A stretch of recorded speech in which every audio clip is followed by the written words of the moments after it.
মূর্তি ভাস্কর্য স্থাপন নিয়ে জনমনে বিভ্রান্তি নিরসনে কোরআন সুন্নাহর আলোকে দেশের শীর্ষ আলেম ও মুফতিগণের ফতোয়া প্রকাশ উপলক্ষে সংবাদ সম্মেলন আয়োজনে দেশের শীর্ষ ওলামা মাশায়েখ আমরা আনুষ্ঠানিকভাবে এখনই শুরু করতে যাচ্ছি। আজকের এই সাংবাদিক সম্মেলনে ইতিমধ্যে দেশের শীর্ষ ওলামা মাশায়েখ এবং মুফতিয়ানে কেরামের পক্ষে যারা উপস্থিত হয়েছেন, চিত্রকর সবচেয়ে কঠিন শাস্তি প্রাপ্ত হবে। হাদিস নম্বর 2 সহিহ বুখারী শরীফ হাদিস নম্বর 5953 ওই লোকের চেয়ে বড় জালেম আর কে যে আমার সৃষ্টির মতো সৃষ্টি করার ইচ্ছা করে, তাদের যদি সামর্থ্য থাকে তবে তারা সৃজন করুক একটি শস্যপালা কিংবা একটি অনু।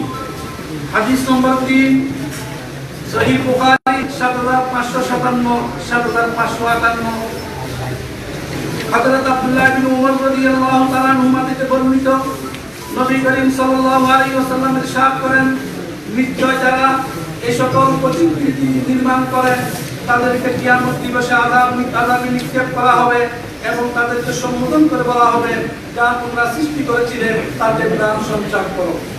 হাদিস নম্বর 4 সহিহ বুখারী শরীফ 5963 আব্দুল্লাহ বিন আব্বাস রাদিয়াল্লাহু আনহুমা বলেন, আমি মুহাম্মদ সাল্লাল্লাহু আলাইহি ওয়াসাল্লামকে বলতে শুনেছি যে কেউ দুনিয়াতে কোনো প্রতিকৃতি তৈরি করে কিয়ামত দিবসে তাকে আদেশ করা হবে সে যেন তাতে প্রাণ সঞ্চার করেন, অথচ সে তা করতে সক্ষম হবে না। এই সকল হাদিস থেকে প্রমাণিত হয় যে প্রাণীর ভাস্কর্য নির্মাণ অত্যন্ত কঠিন গভীর গুনাহ। হাদিস নম্বর 5 সহিহ মুসলিম শরীফ 8832 হযরত আবু উমামা রাদিয়াল্লাহু তাআলা থেকে বর্ণিত, নবী করিম সাল্লাল্লাহু আলাইহি ওয়াসাল্লাম বলেন, আল্লাহ তাআলা আমাকে প্রেরণ করেছেন আত্মীয়তার সম্পর্ক বজায় রাখার, মূর্তি সমূহ ভেঙে ফেলা এবং এক আল্লাহর ইবাদত করা ও তার সঙ্গে অন্য কোনো কিছুকে শরীক না করার বিধান দিয়েছেন। হাদিস নম্বর 6 সহিহ মুসলিম শরীফ 969 নম্বর আবুল হাইয়াজ আসাদি বলেন, আলী বিন আবি তালিব রাদিয়াল্লাহু আনহু আমাকে বললেন, আমি কি তোমাকে ওই কাজের দায়িত্ব দিয়ে প্রেরণ করব না যে কাজের জন্য নবী সাল্লাল্লাহু আলাইহি ওয়াসাল্লাম আমাকে প্রেরণ করেছিলেন? তা এই যে তুমি সকল প্রাণীর ভাস্কর্য মিটিয়ে দিবে এবং সকল উঁচু কবর সমান করে দিবে।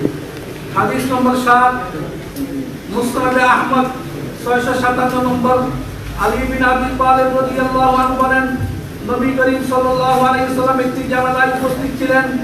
তখন তিনি বললেন, তোমাদের মধ্যে কে আছে যে মদিনায় যাবে এবং সেখানে কোনো মূর্তি পাবে তা ভেঙে ফেলবে, সেখানে কোনো উঁচু কবর পাবে তা সমান করে দিবে এবং যেখানে কোনো ছবি পাবে তা মুছে দিবে। আলী রাদিয়াল্লাহু তাআলা এই দায়িত্ব পালন করলেন।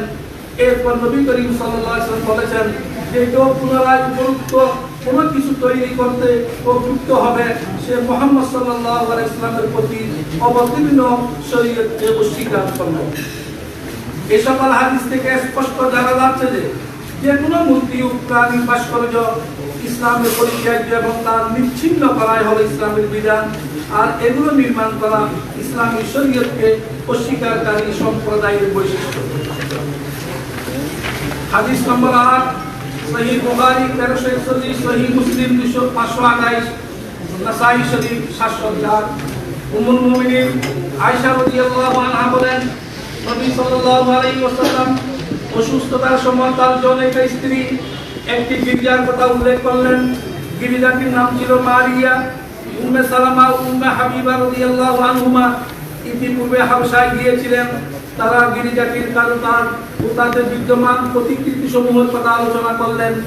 নবী সাল্লাল্লাহু আলাইহি ওয়াসাল্লাম সহ্য থেকে মাথা তুলে বললেন, ওই জাতির কোন পুণ্যবান লোক যখন মারা যেত তখন তারা তার কবরের উপরে ইবাদতখানা নির্মাণ করত এবং তাতে প্রতিকৃতি স্থাপন করত। এরা হচ্ছে আল্লাহর নিকট নিকৃষ্টতম সৃষ্টি। হাদিস নম্বর 9 সহিহ বুখারী শরীফ 3352 আব্দুল্লাহ বিন আব্বাস রাদিয়াল্লাহু আনহুমা বলেন, ফতহে মক্কা বিজয়ের সময় নবী করিম সাল্লাল্লাহু আলাইহি ওয়াসাল্লাম যখন বাইতুল্লাহ বিভিন্ন প্রতিকৃতি দেখলেন, তখন তা মুছে ফেলার আদেশ দিলেন। প্রতিকৃতিগুলো মুছে ফেলার আগ পর্যন্ত তিনি তাতে প্রবেশ করেননি। দৃষ্টান্ত স্বরূপ এখানে কয়েকটি হাদিস পেশ করা হলো। এই প্রসঙ্গে ইসলামী বিধান বোঝার জন্য এতটুকুই যথেষ্ট।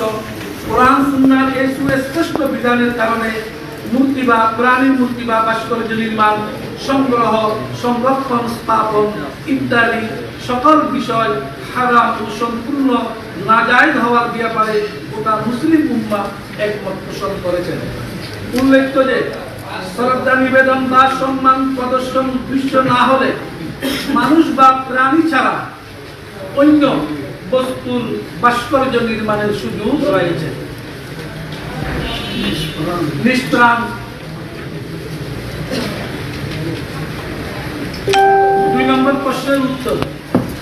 কিছু কিছু লোক যারা প্রাণীর ভাস্কর্য ও মূর্তির মাঝে পার্থক্য করে প্রাণীর ভাস্কর্যকে বৈধ প্রমাণের অপচেষ্টা চালিয়ে যাচ্ছে এই বলে যে ভাস্কর্য ও মূর্তি এক নয়। তাদের দাবি শরীর বিধানের দিক থেকে তো ঠিক নয়, এমনকি অবিধানিক ভাবেও ভুল। কারণ আবিধানিক ভাবে প্রাণীর ভাস্কর্য ও মূর্তির মাঝে কোনো বৈপরীত্য নেই। এখানে আমরা আবিধানিক ভাবে ভাস্কর্য এবং মূর্তির কিছু দৃষ্টান্ত পেশ করেছি। ভাস্কর্য বাংলা একাডেমি ব্যবহারিক বাংলা অভিধান মতে ভাস্কর্য বলা হয় প্রস্তরাদি খোদাই করে বা তা দিয়ে মূর্তি নির্মাণের কাজ। ভাস্কর্যের ইংরেজি প্রতিশব্দ Bangla academy English Bangla dictionary মতে স্কাল্পচার, এর অর্থ ভাস্কর্য, প্রতিমা, মূর্তি। সংসদ বাংলা অভিধান মতে ভাস্কর বলা হয় ধাতু পাথর প্রভৃতি দিয়ে মূর্তি নির্মাণকারী শিল্পী। ভাস্কর্য ধাতু পাথর প্রভৃতি দিয়ে মূর্তি নির্মাণের শিল্প। ডক্টর ফজলুর রহমান কৃত বাংলা ইংরেজি আরবি ব্যবহারিক অভিধান মতে ভাস্কর্য স্কাল্পচার, তিমসাল আরবির মধ্যে নাহাত আরবি শব্দ। মূর্তি বাংলা একাডেমি ব্যবহারিক বাংলা অভিধান মতে মূর্তি বলা হয় দেহ, আকৃতি, রূপ, প্রতিমা। মূর্তির ইংরেজি প্রতিশব্দ হচ্ছে স্ট্যাচু। বাংলা একাডেমি ডিকশনারি মতে স্ট্যাচু কাঠ, পাথর বা ব্রোঞ্জে খোদিত ব্যক্তির আকারের প্রতিমূর্তি। স্ট্যাচু শারীরিক প্রতিমূর্তি বা ভাস্কর্য সংক্রান্ত মার্বেল ভাস্কর্য শিলা মূর্তি। এটা অভিধানিকভাবে তার মূর্তি এবং ভাস্কর্য তাহাকে পেশ করা হয়েছে। আর প্রশ্ন উল্লেখিত তাদের সংশয়গুলোর জবাব যথাক্রমে লিখে দেওয়া হলো। ক, প্রাণীর ভাস্কর্যকে বৈধ বলতে গিয়ে তারা যে আয়াতটি পেশ করে তা হলো সূরা সাবা 13 নম্বর আয়াত। সূরা সাবা 13 নম্বর আয়াত, এতে বলা হয়েছে তারা জিনেরা সুলাইমান আলাইহিস সালামের ইচ্ছে অনুযায়ী দুর্গ, ভাস্কর্য, হাউস সদৃশ বৃহদাকার পাত্র এবং চুল্লির উপর স্থাপিত বিশাল দেগ নির্মাণ করত। এটা আয়াতের অর্থ। উক্ত আয়াতে পবিত্র তামাসিল পাতা ভাস্কর্য নির্মাণের কথাকে কেন্দ্র করে যারা প্রাণীর ভাস্কর্য বৈধ বলে দাবি করে তারা মূলত উক্ত আয়াতের বিশুদ্ধ তাফসীরকে পাশ কাটিয়ে যায়। কারণ বিশুদ্ধ তাফসীর অনুযায়ী উক্ত আয়াতে বর্ণিত ভাস্কর্য দ্বারা উদ্দেশ্য হলো নিষ্প্রাণ বস্তুর ভাস্কর্য।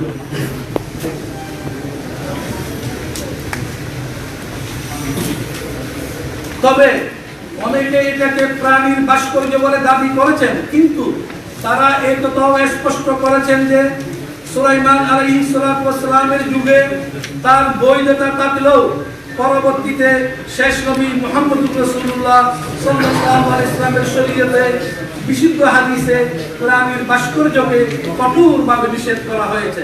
নিষেধ করার মাধ্যমে উক্ত বৈধতা রহিত হয়ে গেছে। যেমন পূর্বের শরীয়তের ভাই বোনের পরস্পর বিয়ে হযরত আদম আলাইহিস সালামের শরীয়তে বৈধ ছিল, আমাদের শরীয়তে সেটাকে রহিত করা হয়েছে। তাফসীর কুরতুবী, আল বাহরুল মুহিত, ফাতহুল বারী, এখানে বিভিন্ন উদ্ধৃতি দেওয়া হয়েছে। তৃতীয় সংশয় খ, প্রাণীর ভাস্কর্যের বৈধতার পক্ষে গুরুত্বের সাথে যে হাদিসটি দলিল হিসেবে উল্লেখ করা হয় তা হলো হযরত আয়েশা রাদিয়াল্লাহু তাআলা আনহার খেলনা পুতুলের ঘটনা। হযরত আয়েশা রাদিয়াল্লাহু তাআলা আনহা থেকে বর্ণিত বুখারী শরীফের বর্ণনা অনুযায়ী আমি নবীজি সাল্লাল্লাহু আলাইহি ওয়াসাল্লামের ঘরে পুতুল দিয়ে খেলতাম। আমার কয়েকজন খেলার সঙ্গিনী ছিল যারা আমার সাথে খেলতো। নবীজি সাল্লাল্লাহু আলাইহি ওয়াসাল্লাম যখন ঘরে আসতেন তারা লুকিয়ে যেত। নবীজি আলাইহিস সালাতু ওয়াস সালাম তাদেরকে আমার দিকে পাঠিয়ে দিতেন, তখন তারা আমার সাথে খেলতো। বুখারী শরীফ 6130। উক্ত হাদিস দ্বারা ভাস্কর্যের বৈধতা প্রমাণের চেষ্টা একেবারে অপ্রাসঙ্গিক, কারণ হযরত আয়েশা রাদিয়াল্লাহু আনহার এই খেলনা ছিল কাপড়ের টুকরা বা কাগজ দ্বারা তৈরি অসম্পূর্ণ আকৃতি বিশিষ্ট পুতুল, যা দিয়ে তিনি শৈশবে খেলতেন বলে উক্ত হাদিস দ্বারা প্রমাণিত। তাদের শিশুর খেলনা পুতুল দিয়ে ভাস্কর্যের বৈধতা প্রমাণ হিসেবে পেশ করা নিতান্তই অবান্তর। কেননা হযরত আয়েশা রাদিয়াল্লাহু তাআলা আনহার উল্লেখিত হাদিসটি হলো খেলনার বিষয়ে আর প্রাণীর প্রতিকৃতি বা ভাস্কর্য নিষিদ্ধ হওয়ার ব্যাপারে স্বয়ং হযরত আয়েশা রাদিয়াল্লাহু আনহা থেকে বর্ণিত যে রাসূলুল্লাহ সাল্লাল্লাহু আলাইহি সাল্লাম এক সফর থেকে ফিরলেন।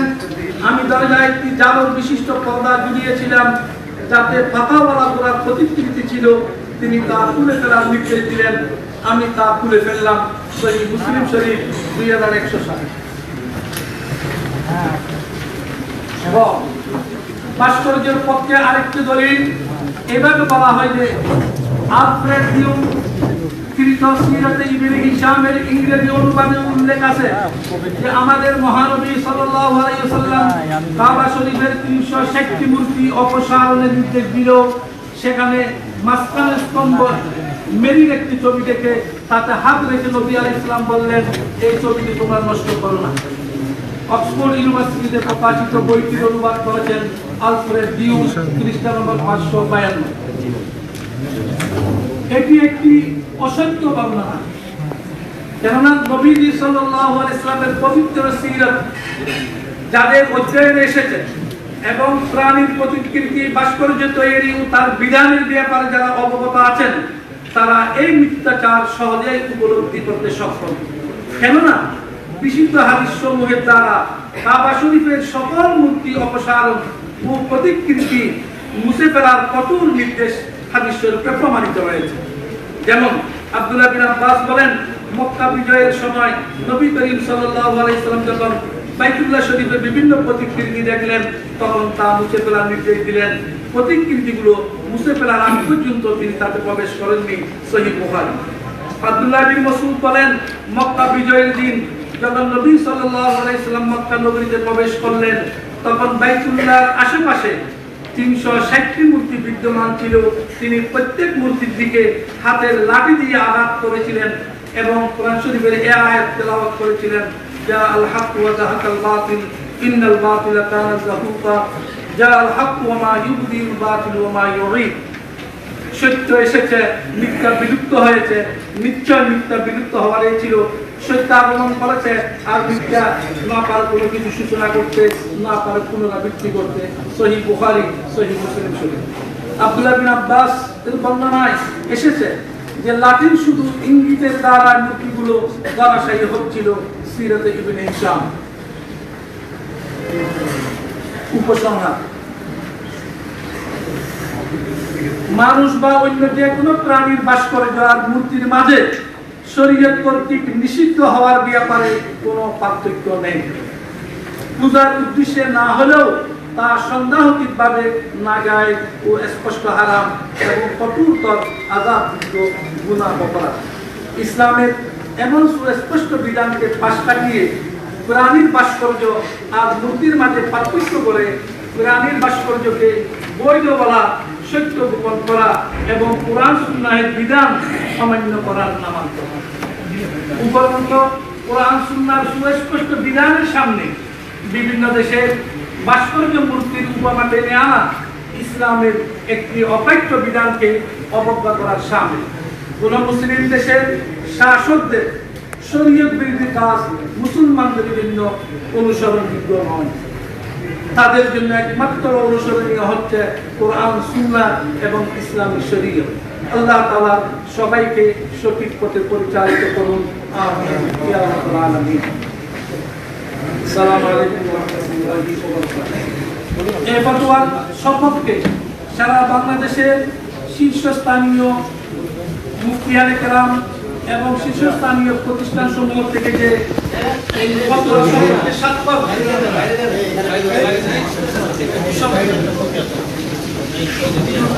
এই ফতোয়ায় স্বাক্ষরকারী দেশবরেণ্য মুফতি ইয়ানে কেরাম ও উলামায়ে কেরামের যতটুকু আমরা অল্প সময়ের মধ্যে আমাদের হাতে এসেছে, মুফতি আজম দারুল উলুম হাটাজারি হযরত মাওলানা মুফতি আব্দুস সালাম কাকরামি, আল্লামা মুহিবুল্লাহ বাবলুরি বাবুনগর মাদ্রাসা, শেখুল হাদিস আল্লামা নাম পড়ার দরকার নাই, আমরা পড়ে নিলাম। আমরা প্রস্তুত করে গেলে আমরা ভালো হয়।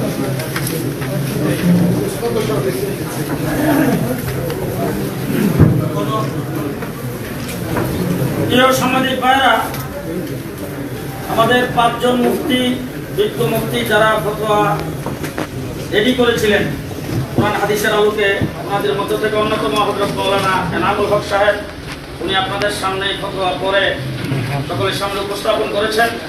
এখন আপনাদের এই বিষয়ে কোনো প্রশ্ন থাকলে প্রশ্ন করতে পারেন।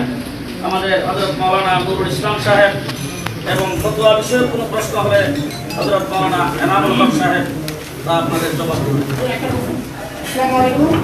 একটা বিষয় একটু অবগতির জন্য, আমাদের এই ফতোয়ার সাথে বরিশালের সরসিনা এবং নেসারাবাদ দুইটা গুরুত্বপূর্ণ তারাও এই এবং ইনায়াতুল্লাহ আব্বাসী সাহেব ওনারাও এই ফতোয়ার সাথে সহমত পোষণ করেছেন। আলহামদুলিল্লাহ। আসসালামু আলাইকুম। উপস্থিত ওলামায়ে দেওবন্দ সহ বিশিষ্ট ওলামা মাশায়েখদের যথাযথ সম্মান এবং শ্রদ্ধা রেখে আমি আমার সংক্ষিপ্ত প্রশ্ন করছি।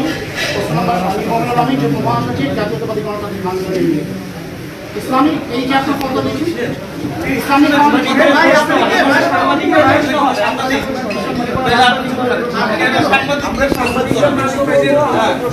ঠিক আছে, সাংবাদিক ভাইদের কোনো প্রশ্ন থাকলে সেটা তাও এই ফতোয়া সংক্রান্ত যদি আপনাদের কোনো প্রশ্ন থাকে, আমাদের এখানে শুধু ফতোয়া উপস্থাপন। এই ব্যাপারে একটা বিষয় ফতোয়া নিয়েই একটা বিষয়, একটা নির্দেশনা আছে হাইকোর্টের, যে আমাদের দেশে কিন্তু সেই নির্দেশনাটা এখন রয়েছে বহাল। সেটা হচ্ছে যে ফতোয়া দেওয়াটাই হচ্ছে এটি একটা অকার্যকর ব্যবস্থা হিসেবে রাষ্ট্র এটাকে বলেছে, এবং সেই ক্ষেত্রে যেমন আপনার অজানা ফতোয়া হাইকোর্টে পরবর্তীতে এমিকাস কিউরি নিয়োগের মাধ্যমে ইসলামিক ফাউন্ডেশনের মাধ্যমে মুফতিয়ানে কেরামের সমাধান হয়েছে, এবং যারা এই ব্যাপারে অথরিটি, যারা এই ব্যাপারে যোগ্য, তারাই একমাত্র ফতোয়া দিতে পারে। এটাই রাজনীতি।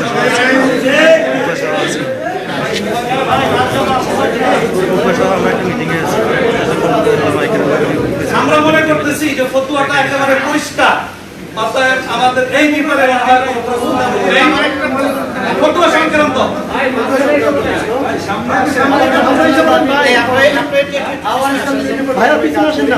আমার প্রশ্নটা হলো, দেশের প্রায় ইউনিভার্সিটিগুলোতেই শিক্ষকতা বিভাগ রয়েছে, যে শিক্ষকতা বিভাগ থেকেই মূলত ভাস্কর্যের শিক্ষা দেওয়া হয়। প্রশ্ন হলো, আপনারা যে বর্তমানে ভাস্কর্য ভাঙার আন্দোলন করছেন, এটা আসলে আমরা আগেই বলছি ফতোয়া সম্পর্কে প্রশ্ন করবেন, ফতোয়া সম্পর্কে প্রশ্ন করবেন আগে পরে কোনো বক্তব্যের উপরে আপনারা কোনো প্রশ্ন করেন না। আজকে আমরা এখানে দেখছি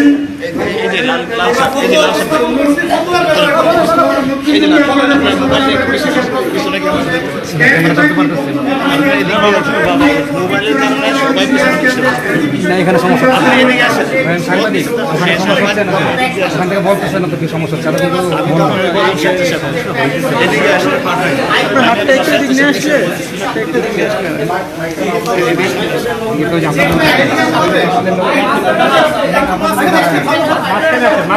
আপনি মাঝখানে আসেন প্লিজ।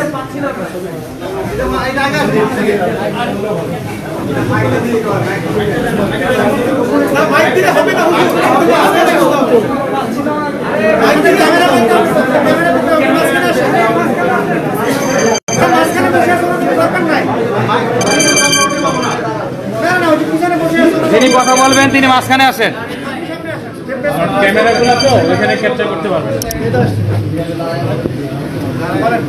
ফতোয়ার ব্যাপারে পরবর্তীতে হাইকোর্ট এই ব্যাপারে ইসলামিক ফাউন্ডেশনের মাধ্যমে বিভিন্ন মুফতিয়ানে কেরাম এবং ওলামায়ে কেরামের মতামত সংগ্রহ করেছেন এবং এই ব্যাপারে যারা যোগ্য, যারা ফতোয়া দেওয়ার মানে যোগ্যতা রাখেন, তারাই একমাত্র সনদ আছে, তাদের স্বীকৃতি আছে, তারা ফতোয়া দেওয়ার অধিকার সংরক্ষণ করে।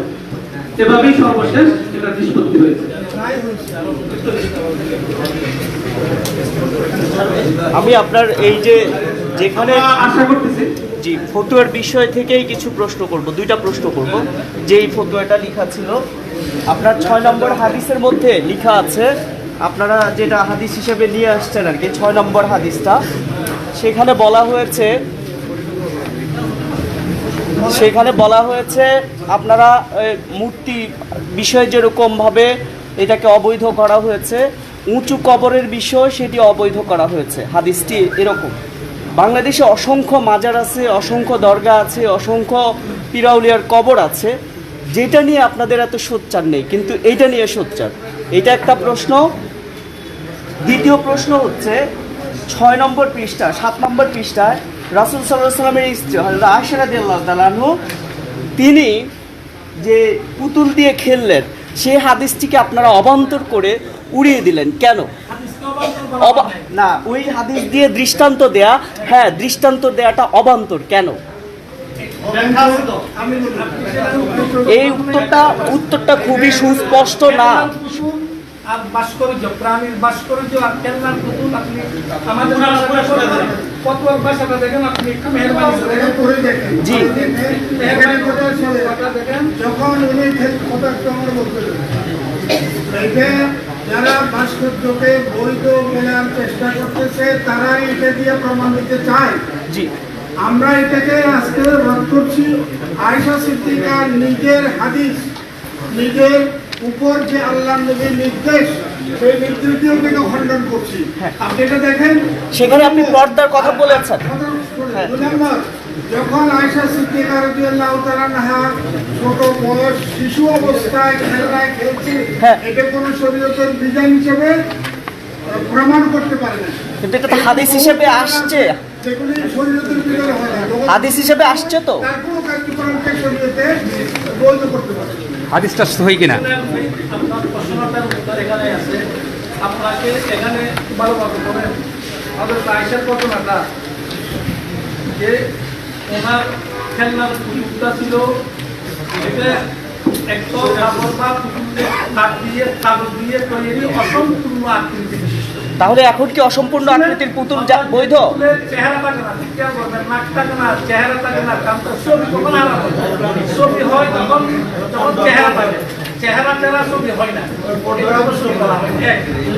দ্বিতীয় হচ্ছে হযরত আয়েশা রাদিয়াল্লাহু তাআলা আনহা হওয়ার পরে রাসূলুল্লাহ সাল্লাল্লাহু আলাইহি ওয়াসাল্লাম আসলেন, ওনার ঘরে যখন উনি এই যে ঘোড়া আকৃতি বিশিষ্ট পর্দা ঝুলিয়ে রেখেছেন, রাসূলুল্লাহ সাল্লাল্লাহু আলাইহি ওয়াসাল্লাম পরিষ্কার বলেন, আয়েশা এটা নানা মাপ পর্যন্ত আল্লাহ রাসূল সেই ঘরে প্রবেশ করতেন না। এটা ছিল ভাস্কর্য, প্রতিকৃতি। আর উনি ছোটবেলায় অল্প বয়সে যখন খেলতেন, এটা ছিল অসম্পূর্ণ আকৃতি বিশিষ্ট। সুতরাং ওইটা দিয়ে প্রাণীর ভাস্কর্যের বৈধতার প্রমাণ হিসেবে পেশ করা এতগুলো হাদিসের বিপক্ষে, এটা অবান্তর করা হয়েছে। আরেকটা প্রশ্ন ছিল, আরেকটা প্রশ্ন। সুনির্দিষ্ট প্রশ্ন যদি কাইন্ডলি একটু উত্তর দেন। আমি বাংলা বিষয়ে কাজ করি। আমার প্রশ্ন হচ্ছে, এই ফতোয়ার প্রসঙ্গটা কেন এসেছে? আপনারা কি আসলে চান যে দেশের যত বিশ্ববিদ্যালয় আছে, যতগুলো ভাস্কর্য আছে, সব ভেঙে ফেলা হোক? আপনাদের উদ্দেশ্য কি সেটা? একটু সুনির্দিষ্ট ভাবে বলুন। এই দায়িত্ব আমাদের না, এই দায়িত্ব হলো সরকারের। আমাদের দায়িত্ব হলো এটা বৈধ অবৈধ হারাম হালাল ওলামায়ে কেরাম মুফতিদের দায়িত্ব এটা জানাই দেওয়া, এটা বাস্তবায়ন করার দায়িত্ব সরকারের।